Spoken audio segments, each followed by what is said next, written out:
ज्ञान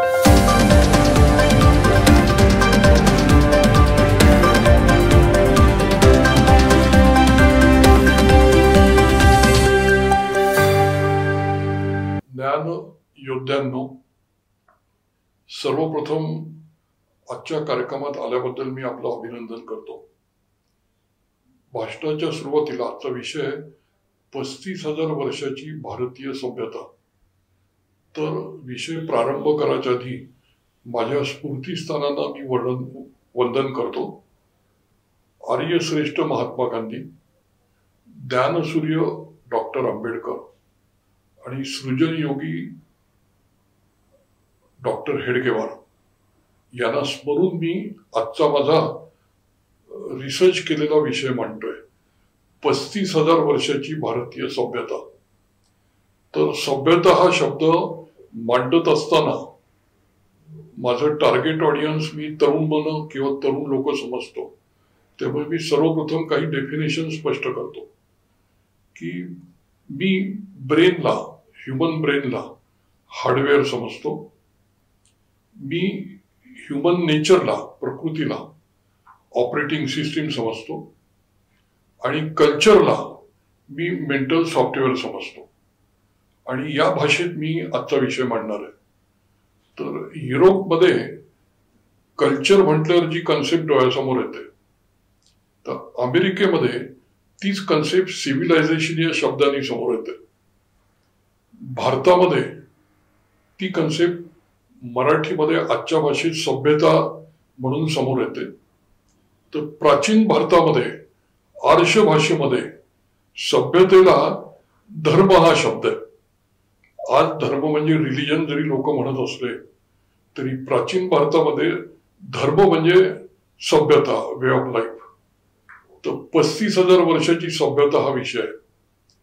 आता मी तुम्हाला हार्डवेअर म्हणजे ह्युमन ब्रेन सांगितल्यामुळे मी सर्वप्रथम इव्होल्युशन ऑफ ह्युमन मांडतो.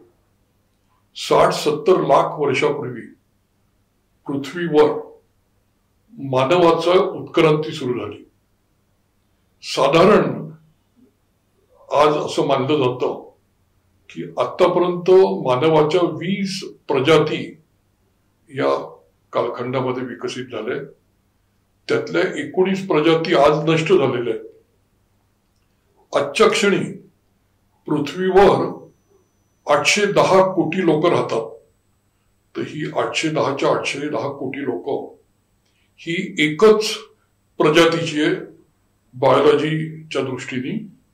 त्या प्रजातीचं सायंटिफिक नाव आहे होमोसेपियन. याला इंग्रजीत भाषांतर केलं किंवा मराठीत भाषांतर केलं तर याला वाईज मॅन किंवा ज्ञानी माणूस म्हणता येईल, हुशार माणूस म्हणता येईल. तर आजच्या पृथ्वीवर 20 प्रजातीपैकी एकच प्रजातीची मानव पूर्ण पृथ्वीवर विखुरलेले. 810 कोटी मानव हे होमोसेपियन आहे. आणि आधीच्या 19 प्रजाती नष्ट झालेल्या आहे आणि या उत्क्रांतीच्या क्रमामध्ये नंतरच्या याच्यात त्या हायब्रिडायझेशनमुळे विलीन झालेलं आहे. त्यामुळे एक अत्यंत महत्वाचा मुद्दा आपण लक्षात घ्या की होमोसेपियन 3 लाख वर्षापासून साधारण पृथ्वीवर आढळतात. आज मात्र समस्त मानवी प्रजाती ही होमोसेपियनची आहे. आता आपण भारताकडे वळूया. 35,000 वर्षापूर्वी भारतामध्ये आर्केक ह्युमन होमोसेपियन म्हणजे आधीचे प्रजातीतले होमोसेपियन आणि नंतरचे होमोसेपियन यांचं मिक्सचर होतं. पण 35,000 वर्षापूर्वी आधीच्या प्रजाती नष्ट झाल्या, विलीन झाल्या आणि गेल्या 35,000 वर्षापासून भारतातली प्रत्येक स्त्री पुरुष, प्रत्येक व्यक्ती ही होमोसेपियन आहे आणि जगातल्या 810 कोटी लोक होमोसेपियन आहे. त्यामुळे अजून आपल्याला थोडंसं या मागे गेलं पाहिजे. साधारण 3 लाख वर्षापूर्वी आफ्रिकेतनं होमोसेपियन जगभर पसरले. आपल्या भारताबद्दल विचार करताना आफ्रिकेमधनं 70,000 ते 50,000 वर्षापूर्वी भारतामध्ये तुर्कस्तान, इराण, इराक या भूभागातून भारतामध्ये होमोसेपियन आले आणि 50,000 ते 70,000 वर्षापूर्वी 4 मोठ्या प्रमाणात ते आलेत, पण त्यांचं मिल्टिंग झालं, एकात्मीकरण झालं.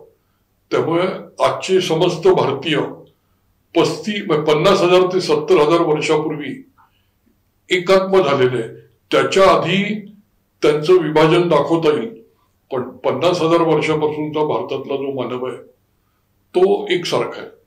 आणि त्यातही आधीच्या प्रजातीचं काही प्रमाण होतं, पण 35,000 वर्षापूर्वी त्या प्रजाती नष्ट झाल्यामुळे 100% भारतामधला गेल्या 35,000 वर्षाचा मानव होमोसेपियन आहे. आता आपण होमोसेपियन हे ह्युमन ब्रेन आहे, जे 810 कोटी लोकांचं आणि भारतातल्या लोकांचं कॉमन आहे. त्यामुळे पहिला महत्वाचा मुद्दा लक्षात घ्या की रक्तदृष्ट्या, डीएनए दृष्ट्या, जेनेटिक्स दृष्ट्या, बायोलॉजी दृष्ट्या 810 कोटी लोक, त्यांच्यात उच्च नीच असं काही नाही. त्यांच्यात कार्यविशेषता भिन्न आहे, विविधता आहे, पण ते एकाच प्रजातीचे. त्यामुळे हार्डवेअर सर्वांचं एक समान आहे, त्यात पुढे मागे काही नाही. मग हार्डवेअर जर एक समान आहे म्हणजे ह्युमन ब्रेन जर एकसारखा आहे, तर ऑपरेटिंग सिस्टीम म्हणजे काय? प्रत्येकाला भूक लागते, प्रत्येकाला एक ह्युमन नेचर म्हणून प्रकृती असते, अनेक भावना असतात. त्या भावना भूक लागल्यावर कसं खायचं याचा संबंध कल्चरशी आहे, म्हणजे संस्कृतीशी आहे, म्हणजे सभ्यतेशी आहे, म्हणजे मेंटल सॉफ्टवेअरशी आहे. पण भूक लागणं ही ऑपरेटिंग सिस्टीम आहे. तर कल्चर जे असतं, सभ्यता, संस्कृती, सिव्हिलायझेशन, हे रक्तातून येत नाही. रक्तातून जीन, डीएनएचा विचार करताना जेनेटिकली 810 कोटी लोक इक्वल आहे, पण आपल्याला फरक जाणवतो. तो फरक उच्च निष्ठेचा नाहीये, तो फरक हार्डवेअर इक्वल आहे त्याचा नाहीये. मग फरक कशाचा आहे? कल्चरचा आहे, म्हणजे मेंटल सॉफ्टवेअरचा आहे. कल्चर रक्तातून येत नाही, कल्चर शिक्षणातून, संस्कारातून येतं. त्यामुळे प्राचीन भारतामधलं एक वाक्य सर्वांच्या लक्षात असेल की नरका नारायण संस्कारातून, म्हणजे प्रशिक्षणातून, संस्कृतीतून होतो. तर जन्मतः प्रत्येक जण या 35,000 वर्षामध्ये नर आहे, म्हणजे नरपशु आहे, ह्युमन आहे. पण 35,000 वर्षात त्यांचं जे मेंटल सॉफ्टवेअर म्हणजे कल्चर विकसित झालंय ते भिन्न भिन्न आहे. 810 कोटी जे जगात लोक आहे त्यांचं कल्चर भिन्न आहे, त्यांचं मेंटल सॉफ्टवेअर भिन्न आहे, पण त्यांचं हार्डवेअर एकच आहे. हा मुद्दा पुन्हा पुन्हा मला सांगायचा आहे. आता practically biological evolution slow down झालंय. आपण थांबलाय म्हणायला हरकत नाही, कारण की या 50,000 वर्षामध्ये, 35,000 वर्षामध्ये बायोलॉजिकल फरक नाही पडलेले, किंचित पडले, ज्याची दखल घेण्याजोगं नाहीये. पण या 50,000 वर्षात आणि भारताच्या 35,000 वर्षात कल्चरचं इव्होल्युशन झालंय, कॉग्निटिव्ह फॅकल्टीचं इव्होल्युशन झालंय, ज्याला कॉन्शियसनेस म्हणतात. तर कॉन्शियसनेसचं इव्होल्युशन जगामध्ये गेल्या 50,000 वर्षापासून हाय स्पीडनी होत आहे. त्यामुळे गेल्या 35,000 वर्षात भारताबद्दल बोलताना आपल्याला 4 ग्लोबल कल्चर भारतात सुद्धा दिसतात.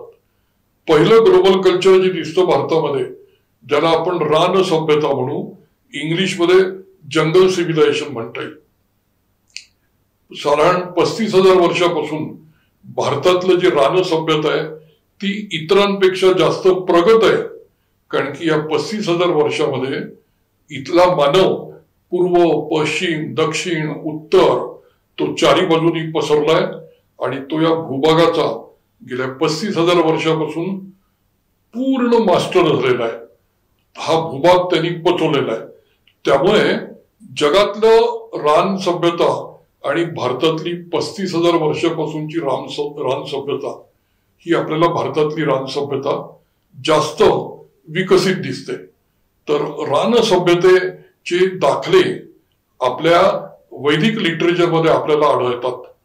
रान सभ्यता ही साधारण तुर्कस्तान पासून इराण इराक पर्यंत ही 11,000 वर्षापूर्वी सुरू झाली आहे, पण गंगेच्या खोऱ्यापासून भारतापर्यंत ही 9,000 वर्षापासून सुरू झाली आहे. तर रान सभ्यतेनंतर जी कृषी सभ्यता सुरू झाली आहे, तर 11,000 वर्षाची कृषी सभ्यता तुर्कस्तान पासून इराण पर्यंत आहे. पण इराण ते भारताची सभ्यता 9,000 वर्षाची आहे. म्हणजे 35,000 वर्षातले भारतापुरतं बोलताना 26,000 वर्ष रान सभ्यतेचे होते आणि 9,000 वर्ष हे कृषी सभ्यतेचे. आता या कृषी सभ्यतेमध्ये तेव्हाची जी भाषा होती तिचं नावच भाषा होतं. तिला नंतर मॅक्स मुलरनी आर्य भाषा आणि इंडो युरोपियन भाषा सुद्धा नाव दिलंय. पण प्राचीन भारतामध्ये तिचं नाव भाषा होतं आणि त्याला आर्ष भाषा म्हणजे ऋषींची भाषा सुद्धा म्हटलं जातं. तर ही आर्ष भाषा कुठे कुठे होती हे नीट लक्षात घ्या. ही आर्य लाट आहे. तर आर्य शब्द अरार धातूपासून निर्माण झाला. आर्य म्हणजे कृषी क्रांतिकारी, म्हणजे लँडेड प्रॉपर्टीचा लँडलॉर्ड. पण लँडचा अर्थ या प्राचीन कालखंडामध्ये शेतीयोग्य जमीन घ्यायचा, नुसती जमीन नाही घ्यायचा. तर आर्य म्हणजे अरार धातूपासून निर्माण झालेला शब्द. आर्य म्हणजे श्रेष्ठ पुरुष. पण श्रेष्ठ कोणाच्या पार्श्वभूमीवर? रानटी सभ्यतेतून विकसित झालेला मानव म्हणजे आर्य. आर्य हा रिलिजन नाही. आर्य ही तुर्कस्तानापासून, सेंट्रल एशियापासून, इराण इराक भारतापासून गंगेच्या खोऱ्यापर्यंत आर्य शब्द पॉप्युलर झालाय, लोकप्रिय झालाय. आर्य शब्दाचा अर्थ कृषी क्रांतिकारी. म्हणजे पहिले लोक रान सभ्यतेचे होते.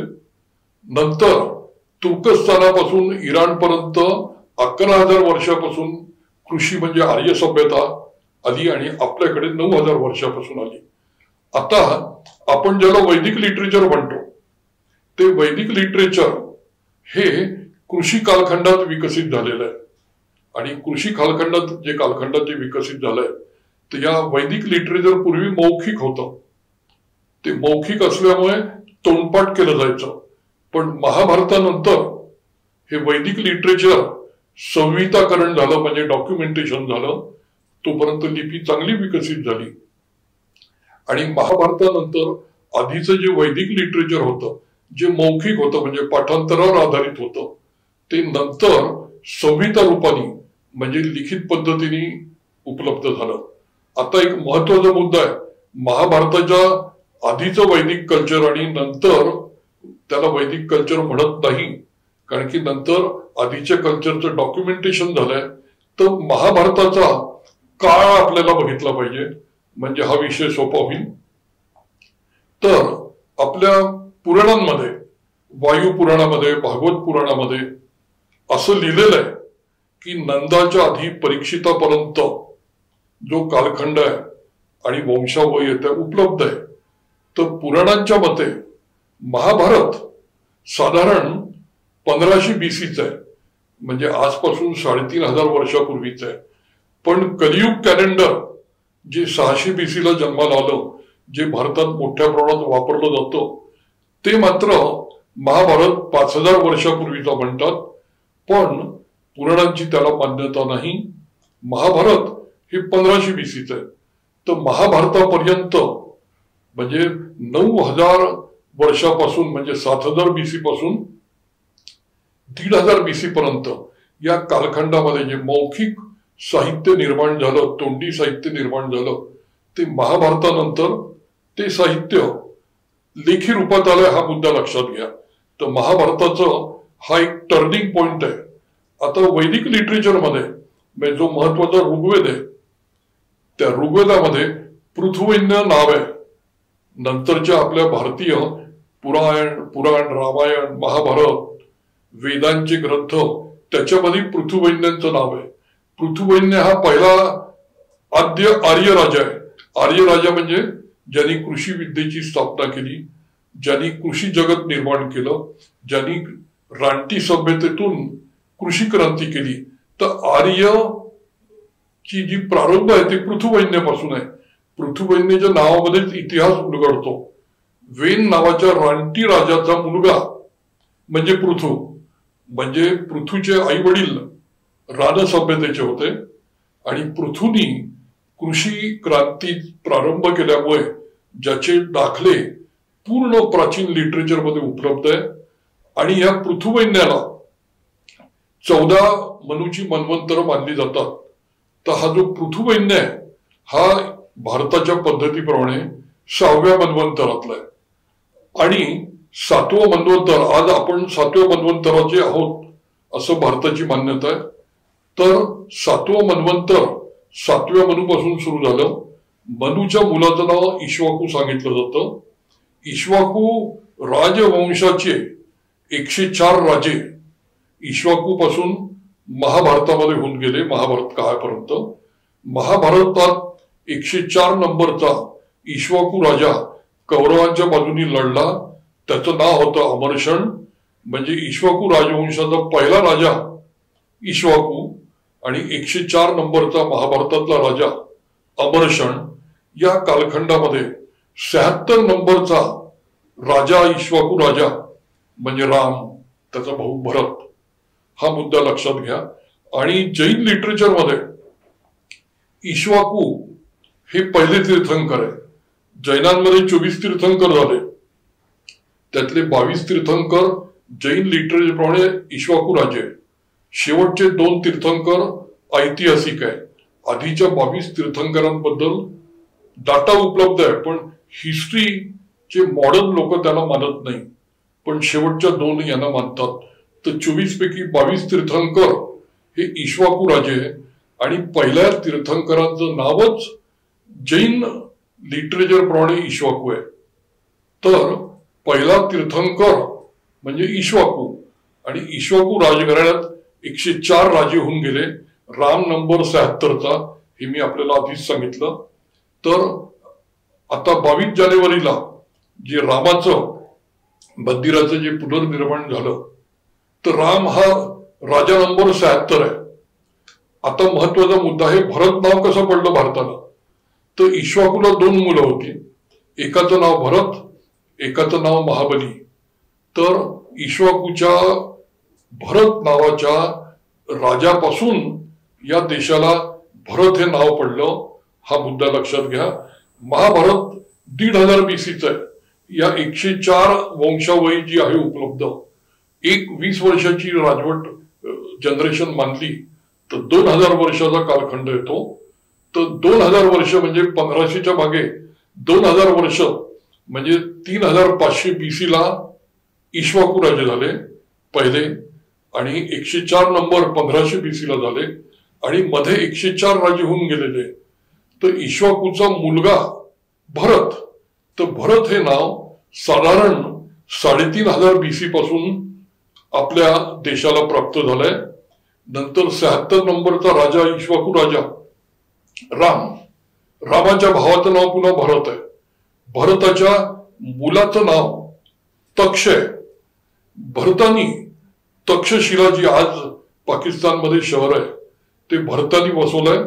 आणि भरताचा मुलगा तक्ष हा तक्षशिला त्याची राजधानी होती. म्हणजे रामायणामध्ये तक्षशिला ही राजधानी होती. मी आपल्याला सांगितलं. उझबेकिस्तानची राजधानी ताशकंद आहे. उझबेकिस्तान हा पूर्वीच्या आर्य लाटेमधला देश आहे. आज सेंट्रल एशियामध्ये 5-6 जे देश आहे त्या सर्वांच्या नावाचा शेवटचा शब्द स्थान पासून तयार होतो. हिंदुस्थान पासून, उझबेकिस्तान पासून ही जी नावं आहे सर्व, तर स्थान हा शब्द पारशी म्हणजे आजच्या इराणच्या राजांनी जगभर पसरवलेला आहे. आजच्या जगामध्ये 50 देश आहेत ज्यांच्या नावात स्थान हा शेवटचा शब्द आहे. तर हिंदुस्थान मधला हिंदू शब्द अरबी लोकांनी जगात पसरवला नाही, पर्शियन लोकांनी पसरवला, म्हणजे आजच्या इराणच्या लोकांनी पसरवला. हे लक्षात घ्या. म्हणजे भारत नावाचा मी इतिहास सांगितला. हिंदुस्थान पर्शियानी जगभर पॉप्युलर केलं. आता जे आर्य हे तुम्हाला पूर्वी आर्यभूमी म्हटलं जायचं, तर मी 9000 वर्षाची कृषी सभ्यता सांगितली. आता हे इंडिया नाव कसं पडलं? तर ऋग्वेदामध्ये 10,552 ऋचा आहे, शेकडो कवी आहे. 10,552 ऋचामध्ये सर्वात पॉप्युलर लोकप्रिय देवता आहे इंद्र आहे.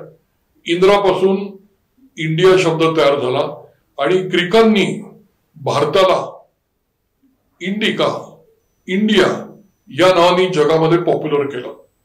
त्यामुळे इंडिया शब्द युरोपमध्ये पॉप्युलर झाला, एशियामध्ये हिंदुस्थान पॉप्युलर झाला. भरत शब्द भारतीय लोकांमध्ये from the day one popular आहे.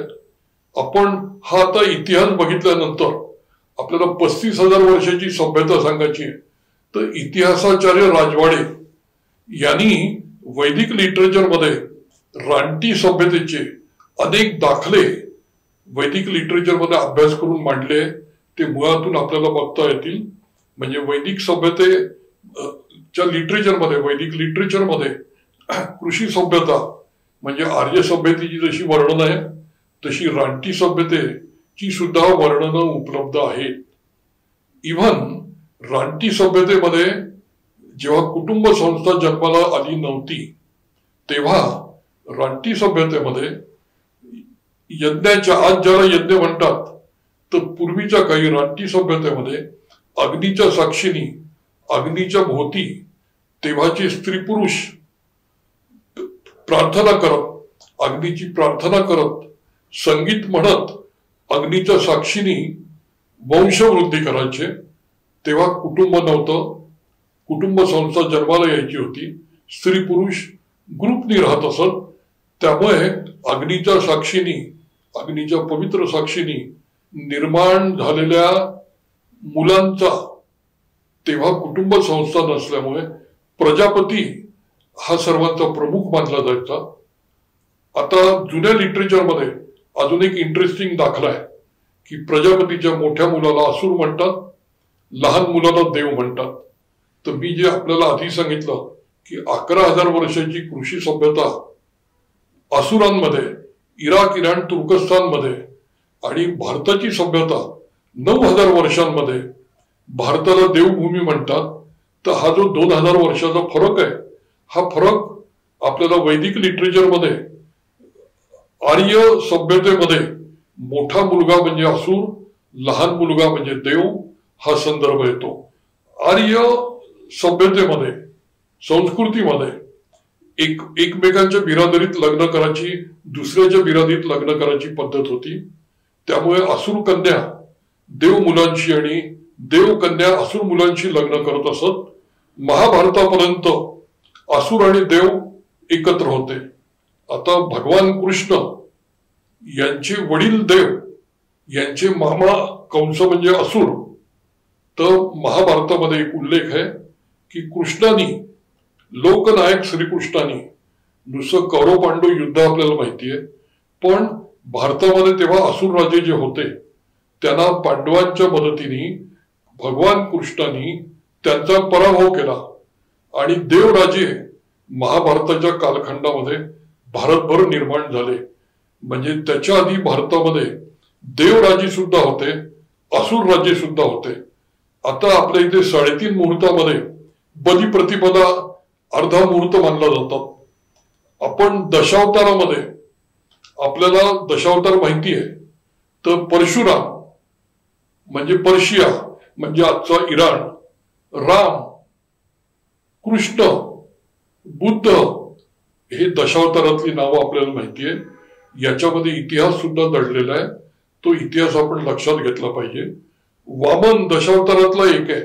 वामननी बलीला पाताळात गाडलं अशी जी कथा आहे, तर बली हा असुर राजा, तो पाताळात गाडलं म्हणजे नॉर्दर्न इंडियातून साऊथच्या दिशेला, तर तुम्हाला केरळमध्ये, साऊथ इंडियामध्ये महाबलीपुरम किंवा बळीचा एक पूजा करताना दिसतील. तर बळी असुर, पूर्वी असुर देव एक होते, त्यामुळे बलिप्रतिपदा म्हणजे वामन दशावतारातला वामन हा विष्णूचा अवतार. बलीला आणि वामनचं युद्ध आहे, तर बलीला अर्ध म्हणून, म्हणजे अर्ध एक पुण्यकार्य म्हणून एक मान्यता दिली गेली आणि 3.5 मुहूर्तातला अर्धा मुहूर्त बलीचा आहे. तर प्राचीन भारत तुर्कस्तानापासून सेंट्रल एशियापासून गंगेच्या खोऱ्यापर्यंत होता, ती आर्यभूमी झाली, आर्य लाटेतला कालखंड झाला. म्हणजे आपण रानटी सभ्यता बघितली 35,000 वर्षातली, आपण कृषी सभ्यता बघितली, आपण महाभारतानंतर आता मी आपल्याला तक्षाकडे या विषयाकडे नेतो.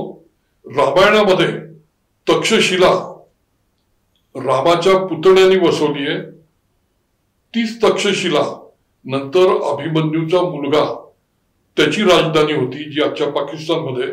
हीच तक्षशिला गांधारची राजधानी होती आणि याच तक्षशिलेमध्ये पाणिनी, कौटिल्य हे गुरु होते आणि चंद्रगुप्त मौर्य या तक्षशिलेचा विद्यार्थी होता. म्हणजे तक्षशिला आपल्याला चंद्रगुप्ताची माहिती आहे, चाणक्यची माहिती आहे, आपल्याला युधिष्ठिराच्या पुतण्याची तक्षशिला मी सांगितली, आपल्याला रामाच्या पुतण्याची तक्षशिला सांगितली. मग हे तक्षशिलेचं 1000 BC ला विद्यापीठ सुरू झालं होतं. 500 AD ला आक्रमकांनी ते जाळून टाकलं आणि चंद्रगुप्त मौर्यांनी साधारण 300-400 BC च्या दरम्यान मगधमध्ये राज्य निर्माण केल्यामुळे मग नालंदा विद्यापीठ सुद्धा निर्माण झालं आणि गंगेच्या खोऱ्यामध्ये सुद्धा 7000 BC पासून भाताची शेती होती. याचा आर्किओलॉजिकल इतिहास उपलब्ध आहे. म्हणजे भारताची कृषी सभ्यता 9000 वर्षाची. आता आर्किओलॉजिकल डाटा सांगायचा झाला तर आजच्या बलुचिस्तानामध्ये मेहरगड उत्खनन जे 40 वर्षाहून आधी झालेलं आहे, फ्रेंच टीमनी केलंय. तर मेहरगड इंडस सिव्हिलायझेशनच्या आधी एक चांगलं डेव्हलप एक्सकेव्हेशनचा पॉइंट आहे. तर मेहरगड पासून 9000 वर्षाची कृषी सभ्यतेचे पुरावे मिळतात. आणि इंडस सिव्हिलायझेशनचं महत्व लक्षात घ्या. इंडस सिव्हिलायझेशन ही सिटी सिव्हिलायझेशन आहे, विकसित सिव्हिलायझेशन आहे. तिथे उत्तुंग बिल्डिंग होत्या, रोड होते, तिथे ज्या सिस्टीम आहे, मी इंडस सिव्हिलायझेशनच्या तपशिलात जात नाही. तर इंडस सिव्हिलायझेशनचे 2000 वर्षाचा कालखंड आणि इक्ष्वाकू 104 राजाचा कालखंड एकच आहे, या मुद्द्यावर मी आपलं लक्ष वेधतो. म्हणजे आता ही जी कृषी सभ्यता आहे भारतामध्ये, कृषी सभ्यता 9000 वर्षाची आहे. तुर्कस्तान, इराण, इराकमध्ये 11 वर्षाची आहे. आता याचं कारण असं की भौगोलिक जी परिस्थिती आहे, हवामान आहे, नद्या आहे, याच्यामुळे कृषी सभ्यता भारतामध्ये विकसित झाली. याचं कारण 35,000 वर्षामध्ये पहिले रान सभ्यता, त्याच्यानंतर पशुपालन विकसित झालं, पशुपालनानंतर कृषी सभ्यता विकसित झाली आणि जगातली पहिली मोठी शहरं इंडस सिव्हिलायझेशन मध्ये मिळतात. तर या विकासाच्या प्रक्रियेच्या मागे 35,000 वर्षाची प्रक्रिया आहे, हा मुद्दा आपण लक्षात घेतला पाहिजे. आता आपण एकदम इसवी सन 1 वर येऊ. ओईसीडीनी, म्हणजे ही युरोपियन देशांची संघटना आहे आणि किमान जगातल्या 5 संस्थांनी जगाचा 2000 वर्षांचा अभ्यास केलाय. म्हणजे AD 1 म्हणजे इसवी सन 1 साधारण ख्राइस्टचा जन्म मानला जातो. तेव्हापासून आज 2024 चालू आहे. तर या कालखंडामध्ये आपल्याला GDPचा आणि जगाचा लोकसंख्येचा 5 एक्सपर्टनी भिन्न भिन्न पद्धतीने शोधलेला डाटा उपलब्ध आहे.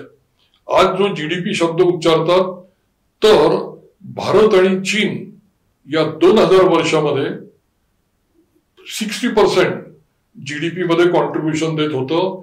कृषी सभ्यतेच्या कालखंडात भारत पहिले नंबर 1 होता GDP कॉन्ट्रीब्युशन मध्ये. 100 पैकी 33% GDP कॉन्ट्रीब्युशन भारताचं होतं 2000 वर्षात कृषी सभ्यतेमध्ये. नंतर चायना समोर गेला, भारत मागे पडला. भारताचं युरोपियन लोकांनी जे आपलं एक्सप्लॉयटेशन केलं रॉ मटेरियलचं आणि संपत्तीचं, तर युरोपियन साम्राज्यवाद्यांनी भारतामध्ये आपलं एक्सप्लॉयटेशन करून युरोपमध्ये जी औद्योगिक क्रांती घडली इसवी सन 1700 पासून, तर त्या औद्योगिक क्रांतीला पैसा, रॉ मटेरियल आणि मोठं कॉन्ट्रीब्युशन एशियाचं आहे, भारताचं आहे, चीनचं आहे, हा मुद्दा लक्षात घ्या. म्हणजे औद्योगिक भारताचं कृषी सभ्यतेमध्ये 1/3 कॉन्ट्रीब्युशन होतं जीडीपीच्या. हे कॉन्ट्रीब्युशन ब्रिटिशांनी 32-33% जीडीपी कॉन्ट्रीब्युशन अल्टिमेटली आणलं किती, तर ते आणलं 4%, 2%, 3%. तर ग्लोबल कॉन्ट्रीब्युशनच्या 3% कॉन्ट्रीब्युशन वर 4% ब्रिटिशांनी आणून ठेवलं. एवढं आपलं शोषण केलं. तर युरोपची औद्योगिक क्रांती ही भारताच्या आणि आशियाच्या भरोशावर झालीये. आफ्रिकेचे लोकांना गुलाम करून युरोप अमेरिकेत विकलं जायचं आणि अनेक राजे महाराजे युरोपाचे त्या धंद्यातले बिझनेस पार्टनर आहे. तर आफ्रिकन गुलाम, एशियातलं रॉ मटेरियल आणि एशियातल्या संपत्तीतून औद्योगिक क्रांती झाली. त्यामुळे औद्योगिक क्रांतीमध्ये भारतीयांचं कॉन्ट्रीब्युशन आहे. इंडस्ट्री हा शब्द इंग्लिश मधला हा फ्रान्स मधनं आलेला आहे. इंडस सिव्हिलायझेशनचं इंडस म्हणजे इंडस्ट्रियस माणूस, दीर्घ उद्योगी माणूस. भारत कृषी प्रधान देश आहे म्हणताना 10,000 वर्षाचा भारत एक आपण विसरतो, तो फक्त शेतकऱ्यांचा देश नाहीये. भारतामध्ये वैश्य निर्माण झाले कृषी क्रांतीत, भारतामध्ये कारागीर निर्माण झाले. त्यामुळे भारताची जी कृषी सभ्यतेतली समृद्धी आहे ती व्यापाऱ्यांमुळे, ती कारागीर वर्गांमुळे आणि ती शेतकऱ्यांमुळे सुद्धा आहे. त्यामुळे भारतात जगभरचं सोनं जमा व्हायचं, कारण की भारताचं प्रचंड एक्सपोर्ट होत असे. त्या प्रचंड ढाक्याची मलमल जगामध्ये नंबर 1 होती. युरोपियन लोकांनी भारतीय बुनकरांचे बोट कापून ती क्वालिटीला कॉम्पिटिशन देऊ शकत नसल्यामुळे बोट कापून भारतीय कारागिरांना त्रास देऊन मग औद्योगिक क्रांती झाली आणि त्यांनी मार्केट कॅप्चर केलंय. हा मुद्दा आपण लक्षात घेतला पाहिजे. इंडस सिव्हिलायझेशन मध्ये मातीची खेळणी सुद्धा बनायची जी एक्सपोर्ट व्हायची. वैदिक कालखंडामध्ये लोखंड नव्हतं. महाभारत 1500 BCच आहे, त्याच्या आधी वैदिक कालखंड आहे. वैदिक कालखंडात लोखंड नव्हतं, ब्रॉन्झ आणि कॉपर होतं, हे लक्षात घ्या. आता कृषी सभ्यतेमध्ये भारत जगात नंबर 1 होता. आपण अर्नॉल्ड टॉयनबी हे नाव ऐकलं असेल, वाचलं असेल. त्यांनी जगाचा इतिहास लिहून काढलाय, त्यांचे 12 खंड प्रकाशित आहे. अर्नॉल्ड टॉयनबीने जगातल्या 26 सभ्यतेचा अभ्यास केलाय आणि टॉयनबी लिहितात 24 सभ्यता जगातल्या संपल्या, 2 सभ्यता टिकल्या, एक इंडिया आणि एक चायना. तर भारतीय सभ्यता 26 सभ्यतातल्या 24 सभ्यता नष्ट झाल्या, पण भारतीय सभ्यता का टिकली याच्यावर अर्नॉल्ड टॉयनबी उत्तर देतात की 2 कारणामुळे सभ्यता टिकतात. एक कारण म्हणजे क्रिएटिव्ह मायनॉरिटी जन्माला येते. ती क्रिएटिव्ह मायनॉरिटी सृजनशीलतेने काम करते आणि त्या क्रिएटिव्ह मायनॉरिटीला मग उरलेलं मासेस नंतर फॉलो करतात. तर भारतामध्ये 35,000 वर्षाच्या इतिहासात भारतामध्ये क्रिएटिव्ह मायनॉरिटी क्रिएट झाली. त्या क्रिएटिव्ह मायनॉरिटीला नंतर इंडियन मासेसनी फॉलो केलं. त्यामुळे भारतीय सभ्यता 35,000 वर्षाची आहे. हा मुद्दा लक्षात घ्या. अर्नॉल्ड टॉयनबी अजून एक मुद्दा मांडतो. इतर सिव्हिलायझेशन नष्ट झाली, भारत नष्ट न व्हायचं कारण टॉयनबी म्हणतात की चॅलेंजेस प्रत्येक सिव्हिलायझेशनला मिळाली, भारताला मिळाली, पण त्या चॅलेंजेसला तुम्ही क्रिएटिव्ह पद्धतीने, फ्लेक्झिबिलिटीनी रिस्पॉन्स द्यायचा असतो. इतर चॅलेंजेसला इतर सभ्यतेनी क्रिएटिव्हिटीनी रिस्पॉन्स न देता त्या रिजिड झाल्यामुळे त्या सभ्यता नष्ट झाल्या. पण भारत क्रिएटिव्हिटीनी, सृजनात्मकतेनी, फ्लेक्झिबिलिटीनी आव्हानांना समोर जातो. त्यामुळे आपण 1200 वर्षाचं इस्लामचा साम्राज्यवाद पचवून टिकलोय. मला एका मुद्द्यात आपलं लक्ष वेधायचंय. भारतातला मुस्लिम हा साम्राज्यवादी शक्तीचा माणूस नाही, तो रिलिजन दृष्ट्या पैगंबर साहेबांना मानणार आहे, पण भारतावर जसं मुस्लिम राज्यकर्त्यांनी आक्रमण केलं तसं भारतावर इस्लामचं सुद्धा आक्रमण झालं. पण भारतीय मुस्लिम आणि मुस्लिम साम्राज्यवाद भिन्न आहे हा मुद्दा लक्षात घेतला पाहिजे. युरोपियन आक्रमण भारतावर झालं तसंच ख्रिश्चन आक्रमण सुद्धा भारतावर झालं हे लक्षात घेतलं पाहिजे. आणि आजचा भारतीय ख्रिस्ती माणूस हा ख्रिस्ती साम्राज्यवादी नाही या मुद्द्याची आपण दखल घेतली पाहिजे. तर हे जे आज भारतावर गेल्या 1200 वर्षात 3 साम्राज्यवाद आपल्याला दिसतात. एक युरोपियन साम्राज्यवाद, तो 15 ऑगस्टला युरोपियन साम्राज्यवाद ब्रिटिशनी भारताला मुक्त केलं. 61 साली पोर्तुगीज लोकांनी भारताला मुक्त केलंय. 62 साली 1962ला फ्रेंच लोकांनी भारताला मुक्त केलंय. आणि त्याच्या आधी डच साम्राज्यवादांनी भारताची डच भूमी ब्रिटिशांना देऊन आपण मुक्त झालो होतो. तर हे जे 4 युरोपियन साम्राज्यवादापासून आपण मुक्त झालो असलो तरी ख्रिश्चन साम्राज्यवाद, मी ख्रिश्चन रिलिजन म्हणत नाहीये, ख्रिश्चन मानव म्हणत नाहीये, आणि मुस्लिम साम्राज्यवादाचं भारतावर आक्रमण झालं त्याच्या विरोधातला संघर्ष आजही आपल्याला दिसतो. 38,000 मंदिरं साम्राज्यवाद्यांनी पाडलेली आहे, ती ते साम्राज्यवादाचं आक्रमण होतं हा मुद्दा लक्षात घ्या.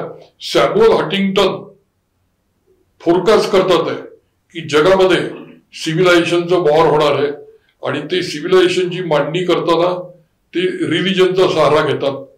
पण अल्विन टॉपलर हे फ्युचरोलॉजिस्ट ते सुद्धा सिव्हिलायझेशनचं वॉर मांडतात. पण ते सिव्हिलायझेशनचं वॉर मांडताना त्यांची भाषा भिन्न आहे. ते म्हणतात रानटी सभ्यता, कृषी सभ्यता, औद्योगिक सभ्यता, आणि 1955 पासून जगामध्ये इन्फॉर्मेशन टेक्नॉलॉजी रिव्होल्युशन झालेलं आहे ज्याला माहिती तंत्रज्ञान सभ्यता म्हणतात. भारत आज माहिती तंत्रज्ञान सभ्यतेमध्ये जगामध्ये पुष्कळ आघाडीवर आहे. त्यामुळे आजच्या भारतात 4 सभ्यता दिसतात. त्या टेक्नॉलॉजीच्या रेफरन्समध्ये माहिती तंत्रज्ञान सभ्यता 1955 ऑनवर्ड, औद्योगिक सभ्यता 1916-1700 नंतरची आधीची कृषी सभ्यता आणि रान सभ्यता. तर अल्विन टॉपलर म्हणतात या 4 सभ्यतेचा संघर्ष होतोय आणि होणार आहे.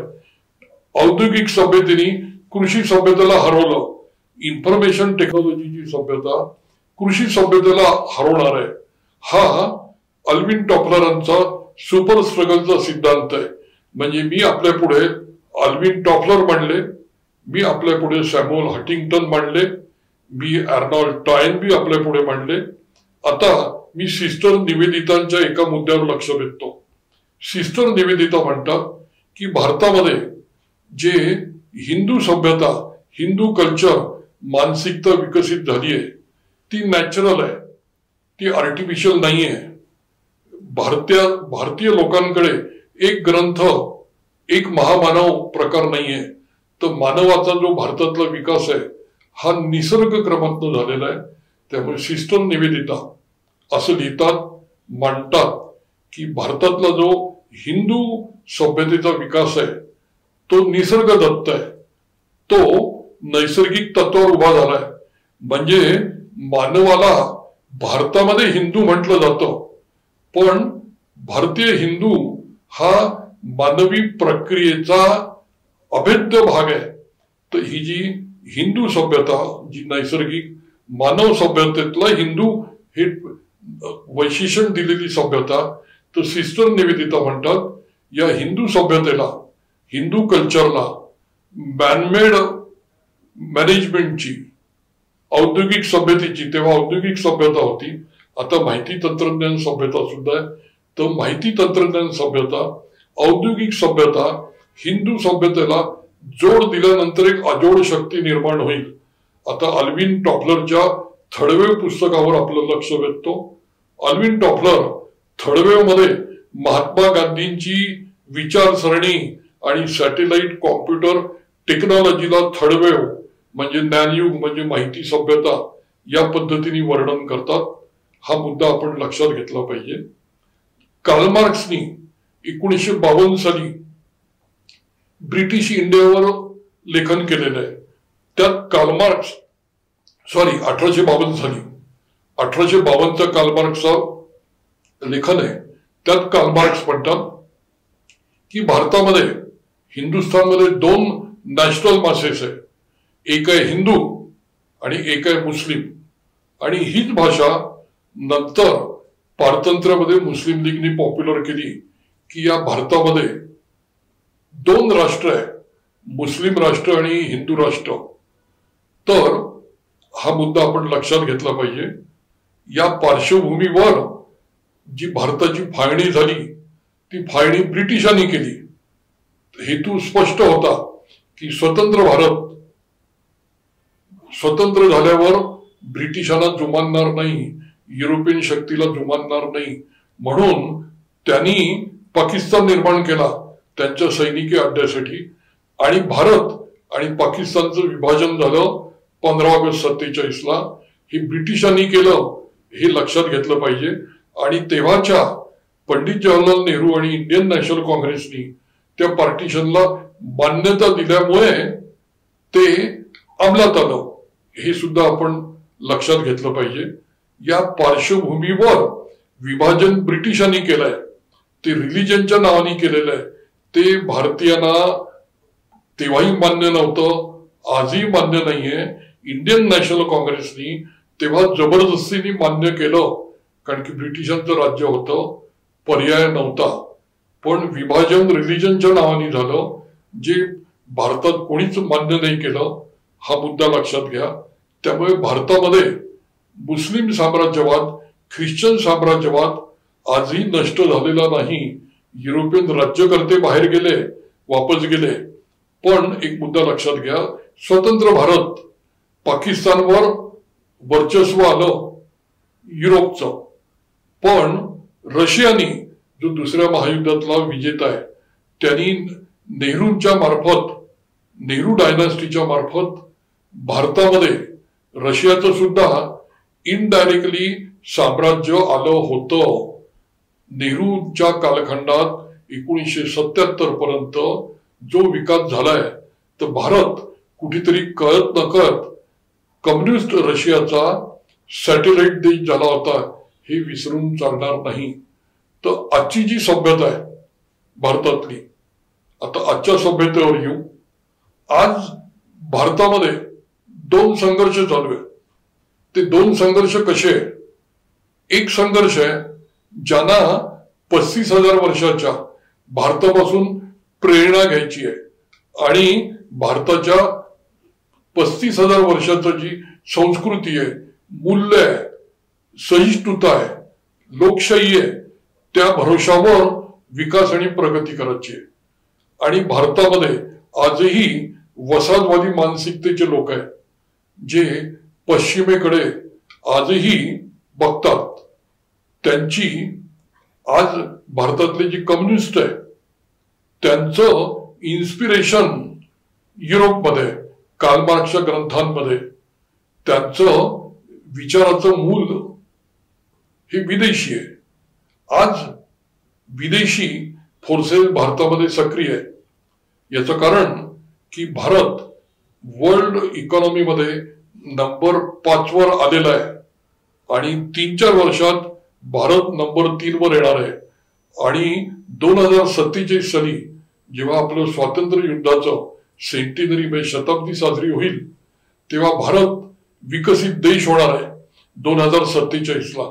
तर भारत विकसित देश होणं याचाच अर्थ ग्लोबल कॉम्पिटिशन मध्ये भारत समोर येणं. तर भारताचा हा विकास ज्यांच्या विकासाच्या आडवा येतो, ज्यांच्या वेस्टेड इंटरेस्टच्या आडवा येतो, ते लोक भारतातल्या त्यांच्या एजंटच्या भरोशावर किंवा विदेशी विचारसरणीच्या भरोशावर आज भारतामध्ये देशी आणि विदेशी असं युद्ध छेडलं गेलेलं आहे. ज्यांना विदेशी युद्ध आहे त्यांच्या प्रेरणा विदेशी आहे, जे भारतीय आहे त्यांच्या प्रेरणा भारतीय आहे. डॉक्टर बाबासाहेब आंबेडकरांचं हू वेर द शूद्राज हा ग्रंथ वाचल्यावर आपल्या लक्षात येईल की आर्य आक्रमण सिद्धांत ज्ञानसूर्य आंबेडकरांनी हू वेर द शूद्राज मध्ये लिहून ठेवलंय की आजचे शूद्र हे महाभारताच्या आधीचे क्षत्रिय आहेत. बाबासाहेबांनी लिहून ठेवलंय आर्य आक्रमण सिद्धांत ही एक प्रिजुडिस आहे, ब्रिटिशांची रूल करताना डिव्हाइड करण्याच्या स्ट्रॅटेजीचं प्रकरण आहे. त्यामुळे भारतामध्ये डिव्हाइड अँड रूल ब्रिटिशांनी अंमलात आणलं. ती strategy who were the Shudras मध्ये बाबासाहेबांनी एक्सपोज केलेली आहे. आणि बाबासाहेब म्हणतात की आजच्या भारतातले शूद्र हे महाभारताच्या आधीचे क्षत्रिय आहेत. क्षत्रियांमध्ये शूद्र नावाची जमात होती. ती जमात पुढे महाभारतानंतर शूद्र या चौथ्या वर्णामध्ये विकसित झाली. आपण एक लक्षात घ्या की रानटी सभ्यतेमध्ये दोन फोर्सेस होते.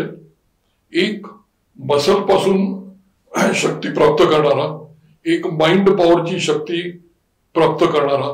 नंतर कृषी सभ्यतेत यांना दोन नावं पडली, ब्राह्मण वर्ण आणि क्षत्रिय वर्ण.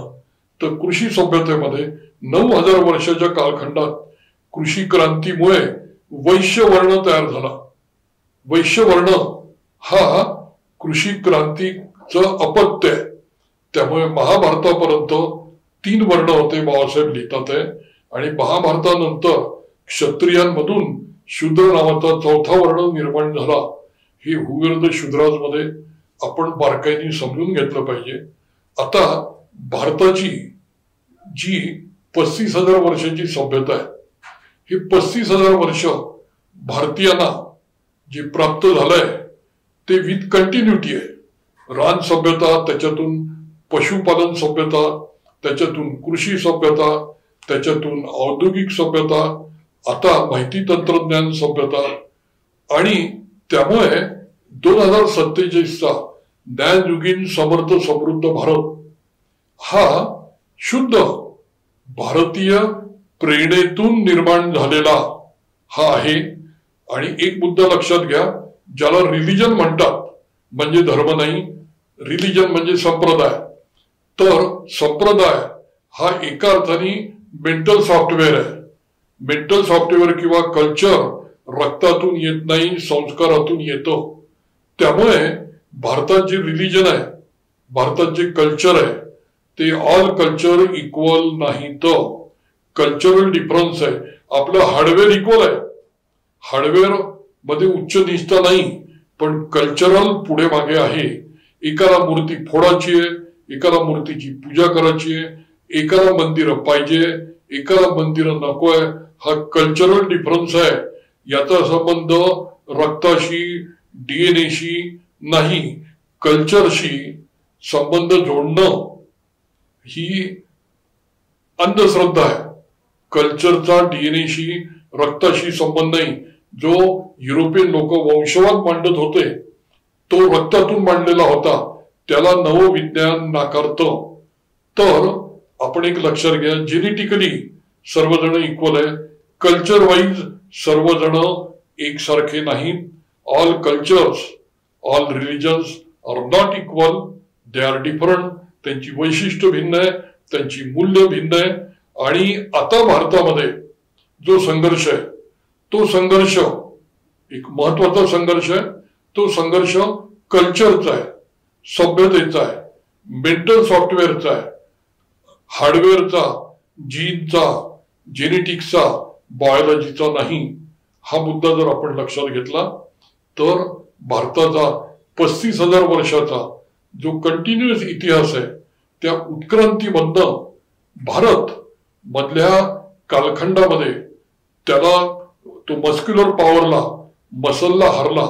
आणि महावीरजींनी आणि बुद्धांनी जी अहिंसेची फिलॉसॉफी 2500 वर्षापूर्वी मांडली, त्याच्याकडे नंतरच्या कालखंडामध्ये एक्स्ट्रीमिझमनी बघितलं गेलं.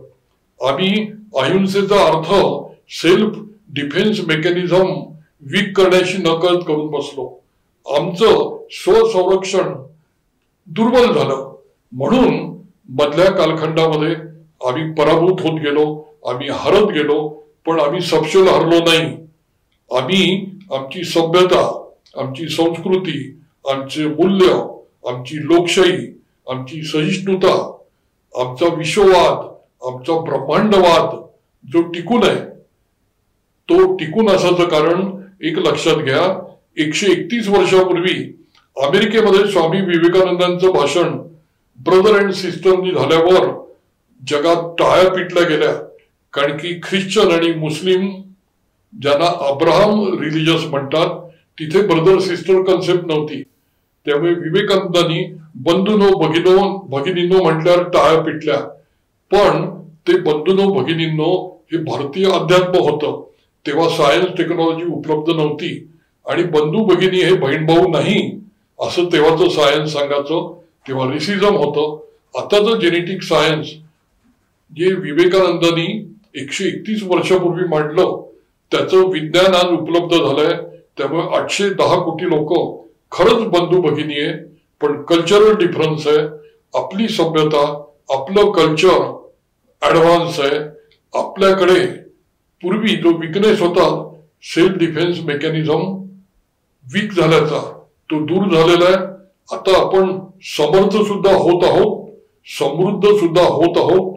त्यामुळे 2047 पर्यंत आपलं समर्थ समृद्ध भारत होणार आहे. पण जगातल्या शक्ती भारतामध्ये रिलिजनचं वॉर लढवणार आहे. ते रिलिजनचं वॉर न लढण्याची जबाबदारी ज्ञानयुगीन भारतीयांना घ्यायची आहे. ते रिलिजनचं वॉर लढवताना ते हिंदू, मुस्लिम, ख्रिश्चन यांचं रिलिजन वॉर मांडणार आहे. पण ते रिलिजन वॉर खोटारड आहे, ते खरं नाही. एक मुद्दा लक्षात घ्या, पंचायतन पूजा 2000 वर्षापूर्वी तेव्हाच्या 5 रिलिजन मध्ये एकात्म रीतीने पूजा केली जायची.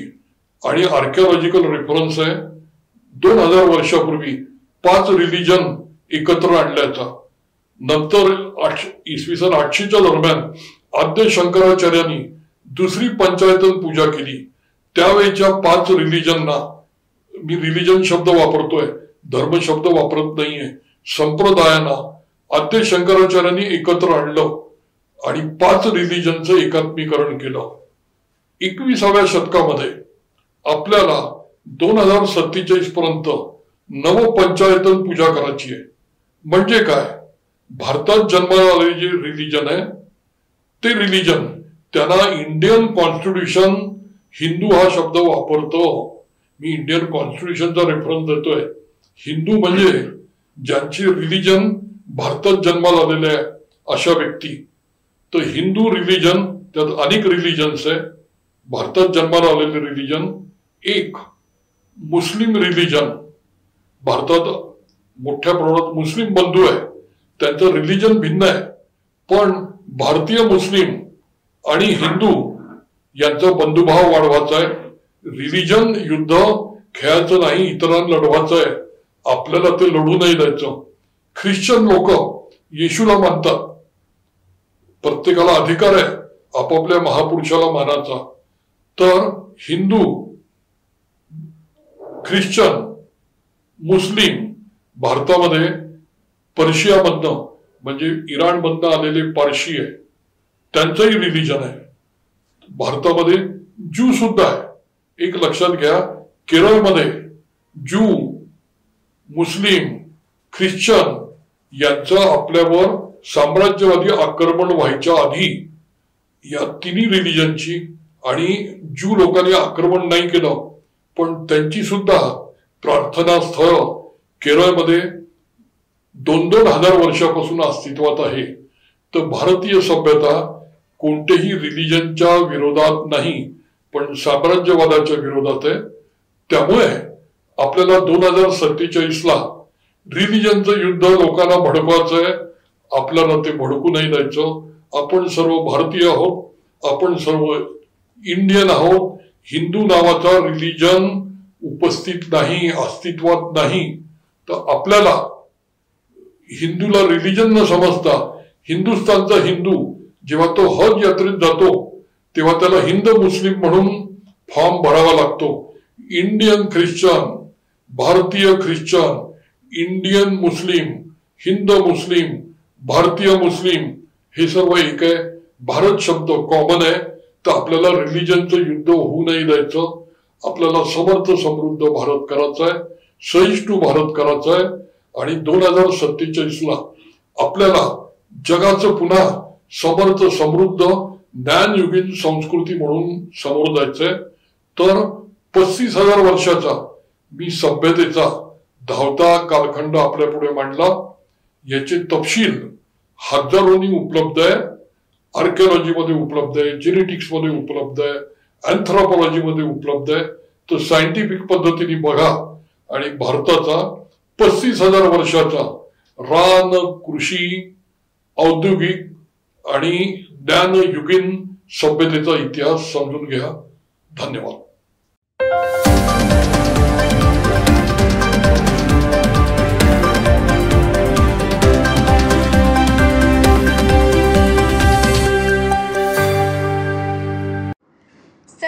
वर्षापासून आयुर्वेद सेवेत असलेली शिवशंकर आयुर्वेदिक एजन्सी अनुभवी वैद्य डॉक्टरांद्वारे जटिल किरण रोगांवर विशेषतः आयुर्वेदिक उपचार उपलब्ध आहे.